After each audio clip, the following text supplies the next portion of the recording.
ভুল রাস্তায় চলে গেলে গাড়ি নষ্ট হয়, আর ভুল মানুষের মায়ায় পড়লে জীবন নষ্ট হয়।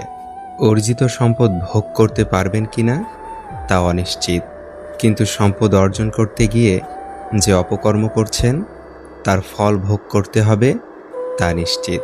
পুরো জীবন নিঃসঙ্গতায় কাটুক, কোনো ভুল মানুষ জীবনে না আসুক। কি অদ্ভুত জীবন! মরে গেলে সবাই কাঁদে, আর বেঁচে থাকতে সবাই কাঁদায়। জীবনটা আসলে ৩ ঘন্টা সময়ের ১০০ নম্বরের গণিত পরীক্ষা। দু একটি প্রশ্নের সমাধান না পারলেও অভিমান করে বসে থাকার উপায় নেই। পরের অঙ্কে চলে যেতে হয়। খালি পকেট পৃথিবীর সবচাইতে ভারী জিনিস। যখন তোমার পকেট খালি থাকবে তখন পুরো পৃথিবী তোমাকে ভারী মনে করবে। শেয়াল অনেক চালাক হওয়া সত্ত্বেও মানুষ কিন্তু কুকুরই পোষে, কারণ সঙ্গী হিসেবে চালাকের চেয়ে বিশ্বস্ততা বেশি প্রয়োজন। পরস্ত্রী আর